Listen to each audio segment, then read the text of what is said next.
Camera की तरफ थोड़ा सा। My name is Malkhan Yadav, my village name is Nainami Wajipur. मैं यह कहना चाहता हूँ श्रीमान जो ऑफिसर से कि 12th के बाद यूपीएससी में फॉर्म डाल सकते हैं या नहीं। अच्छा, वैसे ये क्वेश्चन हो चुका है और बाकी मैं और क्लियर कर देता हूँ। यूपीएससी का फॉर्म 12th के बाद डाल सकते हैं। बाकी इनका क्वेश्चन है 12th के बाद यूपीएससी क्वेश्चन फॉर्म डाल सकते हैं। ओनली एनडीए के लिए आप यूपीएससी एक आयोग है और उसमें केवल आप एनडीए के लिए कर सकते हो, ठीक है ना। बाकी और जो चीजें हैं वो ग्रेजुएशन के बाद होगी। यूपीएससी कोई नौकरी नहीं है, यूपीएससी का आयोग है जो एग्जाम कंडक्ट करवाता है, ठीक है ना। यस अलग अलग तरह की उसके, ठीक है। यूपीएससी अंडर बहुत सारी नौकरी आती है। अगले क्वेश्चन की तरफ जाना चाहूँगा। कैमरा की तरफ थोड़ा सा। मैं मोहित कुमार गांव गोबला से बिलोंग करता हूं। मैं ये जानना चाहता हूं कि प्रकृति जो ब्रह्मा विष्णु महेश की माता है, पर प्रकृति के माता पिता कौन हैं, ये मुझे जानने की जिज्ञासा है। बहुत सुंदर। प्रकृति के माता पिता कौन है, इनका सवाल है। अब सूक्ष्म में जवाब देंगे भैया। ये आध्यात्मिक क्वेश्चन है गुरुजी, ये आपको ही जवाब देने हैं। नहीं, जवाब मुझे ही देना है, लेकिन जवाब आप ऐसे पूछ रहे हो, मतलब प्रश्न बहुत अच्छे हैं, बिल्कुल आपको भी प्रणाम। क्योंकि जैसे उस बिटिया ने पूछा था, अद्भुत है। मैं तो गुरुजनों को प्रणाम करूंगा कि आप लोग इन लोगों को क्या पढ़ाते हो। आप लोगों को बहुत बहुत साधुवाद, बहुत बहुत प्रणाम। नहीं, बहुत अच्छा। ऐसे प्रश्न, चलिए क्योंकि समय है, देखिए बहुत पहला अच्छा तो ये क्वेश्चन कि थोड़ा, बहुत अच्छा प्रकृति क्वेश्चन जो है वो इन तीनों शक्तियों का समावेश है। कोई किसी का माता या गुरु ऐसा कुछ भी ऐसा इसमें नहीं है।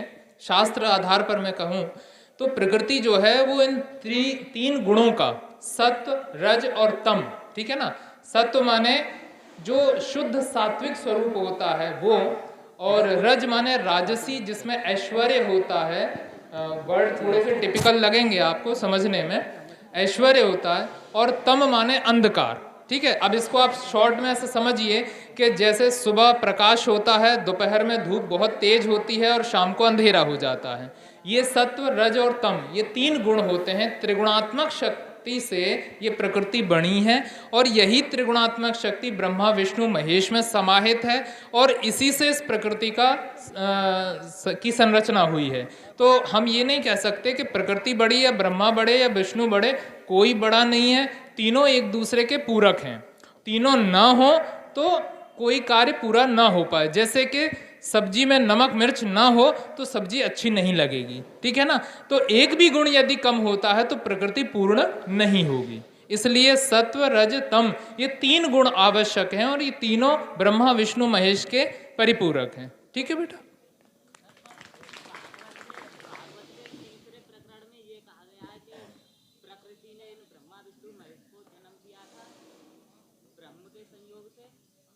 नहीं, देखिए प्रकृति को इनके द्वारा बनाया गया। अगर आपने भागवत पढ़ी है, अध्ययन किया है बेटा आपने?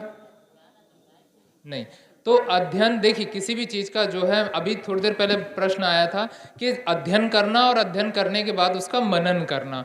शब्द कुछ और हो सकता है, शब्द क्या कह रहा है ये मायने नहीं रखता है, लेकिन शब्द के अंदर की भाव क्या कह रहा है ये मायने रखता है, ठीक है ना। तो आपने बिल्कुल सही है, भागवत या तो सुनी है, पहले उसे अध्ययन कीजिए। अध्ययन करने के बाद आप उस पर आइए निर्णय पर। प्रकृति इन तीनों गुणों का ही समावेश है, ठीक है ना। हाँ, हम क्योंकि कुछ सिस्टम ऐसे हैं इसलिए हम किसी को बड़ा या छोटा कह सकते हैं। प्रकृति किसी का निर्माण नहीं कर सकती, प्रकृति के अंदर सभी चीजें समाहित होती हैं, ठीक है ना। ठीक है, धन्यवाद गुरुजी। अगले क्वेश्चन की तरफ जानना चाहूंगा। सर मेरा नाम अवनीश कुमार। एक सेकंड कैमरामैन। सर मेरा नाम अवनीश कुमार, गांव गोबला से हूं। मैं आप सभी महानुभावों से ये जानना चाहता हूं कि बिजनेसमैन और सरकारी नौकर में क्या अंतर होता है और हमें अपनी प्रारंभिक शिक्षा के बाद कौन सा क्षेत्र बढ़िया रहता है, या फिर दोनों में से दोनों परिस्थितियों के लिए क्या बेटर है। हाँ, क्या नाम बताया? अवनीश कुमार का क्वेश्चन है, बिजनेस की तरफ जाएं या नौकरी की तरफ जाएं जॉब के लिए, क्या बेटर है, क्या ठीक रहेगा, इनका एक क्वेश्चन है। 1 मिनट में जवाब देने की कोशिश। बहुत अच्छा क्वेश्चन है आपका। बिजनेसमैन या सर्विसमैन, अगर आपको बहुत कुछ बड़ा करना है, अगर आपको अनंत ऊंचाइयों पर जाना है, तो फिर आपको बिजनेसमैन का ही पेशा चुनना पड़ेगा। अगर आपको लगता है कि नहीं, स्काई इज द लिमिट, मेरी जो लिमिट है वो सिर्फ स्काई है, मैं बजाय जॉब लेने के जॉब देने में विश्वास करता हूं, क्योंकि हर व्यक्ति तो नौकरी नहीं कर सकता ना। अगर हर व्यक्ति नौकरी करेगा तो नौकरी देगा कौन? अगर आपको लगता है कि आप बहुत कुछ कर सकते हो, अगर आपको लगता है कि आप बहुत कुछ कर सकते हो, आप बिजनेसमैन बनिए। अगर आपको लगता है कि आप एक फील्ड में बहुत अच्छा कर सकते हो, फिर आप सर्विसमैन बनिए। धन्यवाद। बहुत सुंदर, बहुत सुंदर, बहुत सुंदर जवाब दिया है।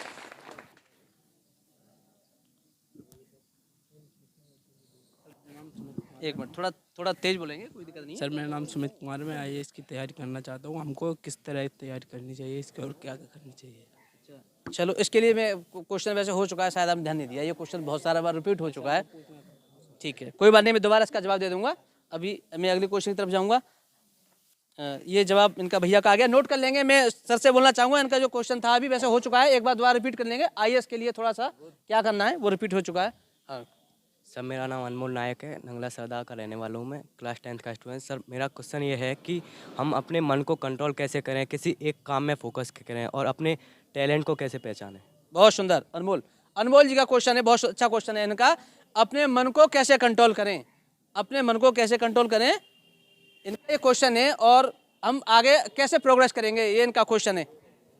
अपने टैलेंट को, हाँ वो ठीक है, कोई दिक्कत नहीं, इनका ये क्वेश्चन है, अपने मन को। इसका जवाब देंगे, मैं सर से बोलना चाहूँगा, महेश यादव संघर्ष जी से बोलना चाहूँगा, इसका जवाब देंगे। गुरुजी इसका जवाब देंगे, बहुत जल्दी सूक्ष्म में जवाब देंगे भाई साहब, 30 सेकंड में। देखिए, आपको ऊपर जाने के लिए सबसे पहले हमें या आपको ये डिसाइड करना होगा कि हम आपसे पहले जिन लोगों ने उन्नति की है उनकी तरफ आप देखेंगे, तब आपका मन पॉजिटिव होगा। और मन पॉजिटिव होगा तो आपके ललक अंदर आएगी और ये आप तय करेंगे कि हमें किस तरह से हायर लेवल पर जाना है। उसकी तैयारी के लिए आप पूरी लगन और मेहनत से ये सोच करके करेंगे कि हमें हर कीमत पर उच्च स्थान पर अपना स्थान प्राप्त करना है। ठीक है, ठीक हो गया, बहुत सुंदर। खड़े हो जाए, बस बस, ठीक है, ठीक है, ठीक है। My name is Mr. Atif Gaji. I want make a motivational sir. इसके लिए मुझे इट्स नाउ टाइम में मतलब क्या करना चाहिए, किस तरह की बुकें पढ़नी चाहिए और किस तरह के कार्य करने चाहिए कि मैं मोटिवेशनल बन सकूं। और सर जी, मेरा दूसरा प्रश्न अमित सर जी से और ये वाला प्रश्न इन सर जी से। अमित सर जी नोट करेंगे जो अमित सर जी क्वेश्चन है, और ये इन सर से जो क्वेश्चन है हमारे जो सर कुमार दुष्यंत जी हैं, प्रोफेसर साहब। अमित सर जी से क्वेश्चन है मेरा। अमित सर जी सुनेंगे। अमित सर जी से क्वेश्चन है मेरा कि कर्म का सिद्धांत क्या है? कर्म का सिद्धांत, अमित सर के लिए क्वेश्चन है स्टूडेंट्स का, कर्म का सिद्धांत क्या है। और दूसरा क्वेश्चन जो बताया था प्रोफेसर कुमार दुष्यंत जी मोटिवेशनल के लिए, I want A make motivational sir. इसके लिए मुझे टाइम क्या वर्क करने चाहिए और किस तरह की बुकें पढ़नी चाहिए सर मुझे? बहुत सुंदर, बहुत सुंदर, बहुत अच्छे, बहुत अच्छा जवाब है। चेक करो। सबसे पहले तो मैं बहुत अच्छा अभी क्वेश्चन, खड़ा हो गया हूँ। ठीक है, बहुत प्रश्न सुंदर पे खड़ा हो गया हूँ, बहुत सुंदर, बहुत सुंदर। क्योंकि ये अगर इस गांव से अगर आ रहा है, इस क्षेत्र से आ रहा है, यकीन मानिए गुरुजनों, आपको बहुत बहुत प्रणाम, बहुत बहुत प्रणाम आपको। अगर कोई बच्चा अगर आपका ये कहता है कि मैं मोटिवेशनल स्पीकर बनना चाहता हूं, मैं उसको तहे दिल से शुक्रिया करता हूं। देखिए, मोटिवेशनल स्पीकर बनने के लिए सबसे पहले आपको स्वयं में मोटिवेटेड होना पड़ेगा। सबसे पहले आपको सेल्फ मोटिवेटेड होना पड़ेगा कि आप कितने मोटिवेटेड हैं, किसके लिए? अपनी लाइफ के लिए, अपने काम के लिए, समाज के लिए, दूसरों की भलाई के लिए। अगर आप इनमें से किसी एक के लिए भी सेल्फ मोटिवेटेड हैं, 100% दुनिया की कोई ताकत आपको मोटिवेशनल स्पीकर बनने से नहीं रोक सकती। बहुत सुंदर, बहुत सुंदर। और रही बात, आपने सवाल किया एक और दूसरा कि मुझे किस तरीके की किताबें पढ़नी चाहिए। बिल्कुल, बहुत अच्छा सवाल है ये भी आपका। वैसे समाज में, मार्केट में, ऑनलाइन ऑफलाइन किताबों की दुकान पर बहुत सारी किताबें हैं, लेकिन किताबों को पढ़ने से पहले आप अपने मन को पढ़िए। जिस दिन आपने अपने मन को पढ़ लिया, आप बहुत सारी किताबें पढ़ना शुरू कर देंगे। और अगर आपको इंडिविजुअल पूछना है, डिटेल में पूछना है कि कैसी किताबें पढ़नी चाहिए, तो बहुत सारी किताबें हैं जिनका मैं नाम लूँगा यहाँ पर, तो हो सकता है आपकी समझ में भी नहीं आए। तमाम सारी किताबों का मैं नाम ले सकता हूँ क्योंकि मैंने पढ़ी हैं, बट यकीन मानिए बुक पढ़ने से पहले आप अपने मन को पढ़िए। धन्यवाद। बहुत सुंदर। दूसरा उत्तर दे देने जी। अच्छा दूसरा, हाँ दूसरा प्रश्न, ठीक है गुरुजी जल्दी दीजिएगा दूसरा प्रश्न भी। ये भी सवाल है सर। हाँ ये सवाल है। प्रश्न ऐसे हैं, जल्दी कैसे करें हम? कोई बात नहीं, थोड़ा समय हमारे पास भी, देखिए, थोड़ा कर्म का समय का ध्यान रखना है थोड़ा सा। गीता को थोड़ी देर के लिए याद करते हैं। अभी एक बच्चे का भी प्रश्न था मन के ऊपर, जो गुरुजी ने उसका उत्तर दिया था। दोनों ही बातें यहाँ पर हैं। कर्मण्येवाधिकारस्ते मा फलेषु कदाचन। ठीक है, तो कर्म का सिद्धांत ये है कि दो प्रकार से होते हैं, एक तो कर्तापन से और एक अकर्तापन से। ठीक है, कर्म दो प्रकार से होता है, एक तो कर्तापन से और एक अकर्तापन से। कर्तापन माने मैं कर रहा हूँ, ठीक है, इसका हेतु मैं हूँ। अकर्तापन माने मैं केवल माध्यम हूँ, करने वाला कोई और है, मुझे इसमें माध्यम बना के आगे बढ़ाया जा रहा है और मुझे आगे चलना है। ठीक है, तो यदि आप अकर्तापन से कोई कार्य करते हैं, अध्यात्म क्षेत्र ये कहता है कि अकर्तापन से यदि कोई कार्य करते हैं तो आप जो है जीवन में सफलता प्राप्त करते हैं, यह अध्यात्म क्षेत्र कहता है। और यदि आप ये सोचते हैं मैं ही कर रहा हूं, तो कहीं ना कहीं आपके अंदर अहंकार आता है, और अहंकार जो है वो हमारे नाश का कारण होता है कहीं ना कहीं। ठीक है, तो कर्म का सिद्धांत यही है कि कर्म आप किस प्रकार से कर रहे हैं ये आपके ऊपर है। ठीक है ना, मन जो है आपका वो आपको इधर उधर दौड़ाता है, लेकिन मन को आप अभ्यास से कंट्रोल करके, अभ्यासेन तु कौन्तेय, गीता कहती है कि अभ्यास से इसको आप कंट्रोल कीजिए। मन को कंट्रोल करना बहुत मुश्किल है। मन जब तक कंट्रोल नहीं होगा तब तक आपके अंदर कर्ता या अकर्तापन का भाव नहीं आएगा। आप क्या कर रहे हैं, कैसे कर रहे हैं, क्यों कर रहे हैं, ये प्रश्न जब तक आपके अंदर इनका समाधान खुद से नहीं होगा, जैसा अभी गुरुजी ने कहा, ये दोनों प्रश्न आपके एक ही जगह जाके जुड़ रहे हैं।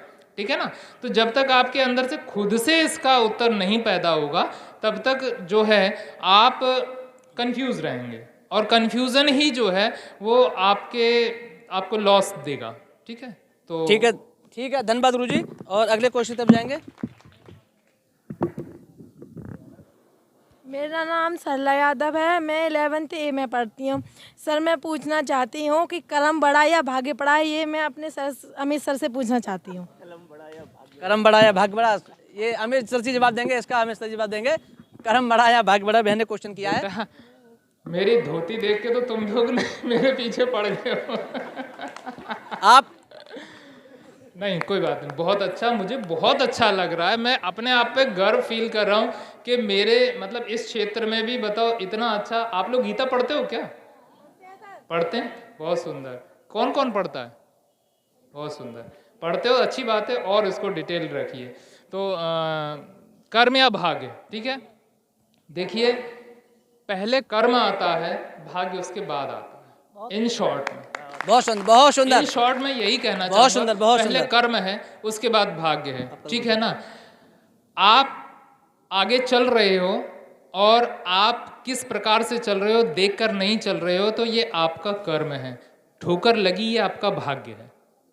ठीक है, ठीक है, बहुत सुंदर, बहुत सुंदर। अगले क्वेश्चन तरफ जाऊंगा। मेरा नाम काजल है, मैं गांव बाजितपुर से हूँ। मैं प्रकाश इंटर कॉलेज में कक्षा 9th में पढ़ती हूँ। मेरा क्वेश्चन है कि मैं पायलट बनना चाहती हूँ। इसके लिए मेरा भाई का सपना है यही, और यही मेरा सपना है। इसके लिए मुझे क्या करना चाहिए? बहुत सुंदर क्वेश्चन है। इनका भी सपना यही है और भाई का भी, दोनों का सपना यही है पायलट बनने के लिए। और इसका जवाब देंगे, मैं सर से बोलूँगा, इसका जवाब देंगे पायलट के लिए क्या करना है। कोई भी जवाब, इतना बड़ा क्वेश्चन नहीं है शायद। चलो ठीक है, कुमार दूसरे जी जवाब देंगे। बहुत सुंदर।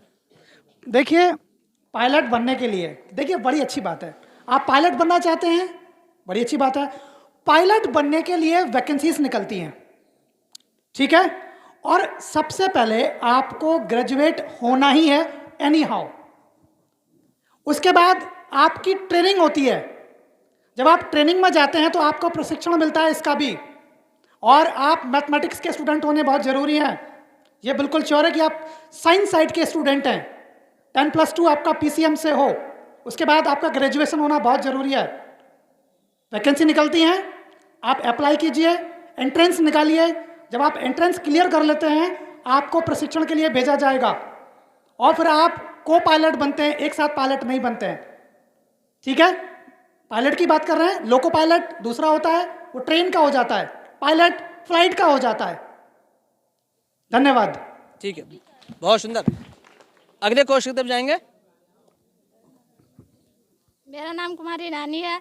मैं से तो मेरे प्रश्न का आंसर मिल चुका है। मैं दूसरा प्रश्न करना चाहती हूँ अमित सर से। आँख, नाक, कान, जीभ, त्वचा को ही क्यों इंद्रियों में रखा गया है? और थर्ड क्वेश्चन है कि मुंह होता है या नहीं है, या होता है तो छू के दिखाएं। मुंह होता है या नहीं है, यदि होता है तो छू के दिखाएं।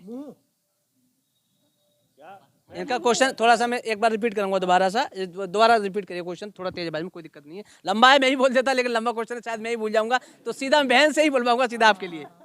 आँख, नाक, कान, जीभ, त्वचा को ही क्यों रखा गया है 5 इंद्रियों में, बल्कि हमारे शरीर में और भी अंग हैं? और थर्ड क्वेश्चन है कि मुंह होता है या नहीं, होता है तो छू के बताएं। मुंह होता है नहीं, अगर है तो छू के बताएं, अगर है तो छू के बताएं।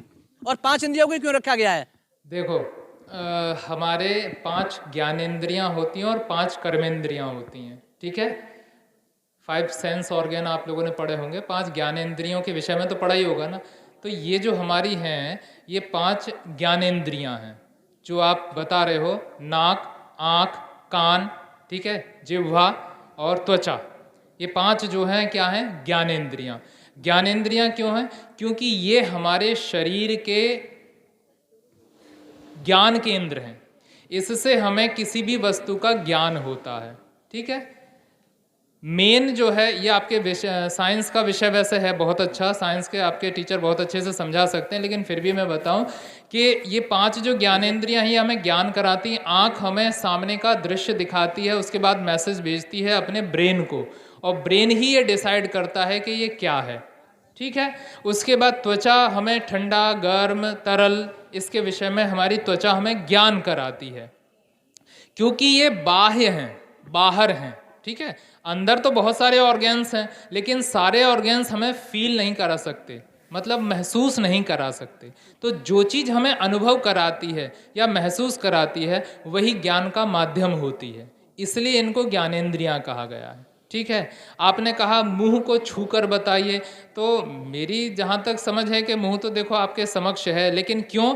क्योंकि थोड़ा सा इसमें इसको गूढ़ता की तरफ ले जाएंगे तो जिस प्रकार से हम अपने मुंह को खुद नहीं देख सकते, ठीक है, उसी प्रकार से जीवन में उसको देखने के लिए हमें क्या चाहिए? आईना, एक दर्पण चाहिए। तो जीवन में गुरु जो होता है वही हमें इस चीज़ का आभास कराता है कि हमारे क्या क्या है, हमारे जीवन में क्या क्या है और हम क्या क्या करना चाहिए, मार्गदर्शन। ठीक है, तो मुंह ये तो बाह्य चीज़ है, साइंटिफिक चीज़ है, इसको तो आप कोई बहुत बड़ी वो नहीं है, लेकिन जो 5 चीज़ों के विषय में आपने कहा, ये ज्ञानेंद्रियां हैं जो ज्ञान कराती हैं हमें। ठीक है, सभी चीज़ों का बाहर होती हैं, इसलिए ये मैसेज भेजती हैं। इनका काम संदेश भेजने का होता है, ये भी मेन नहीं होती हैं। इनका काम हमारे शरीर के मूल पार्ट जो हैं उनको संदेश भेजने का होता है, और वो हमारे ब्रेन को संदेश भेजते हैं। ब्रेन ये डिसाइड करता है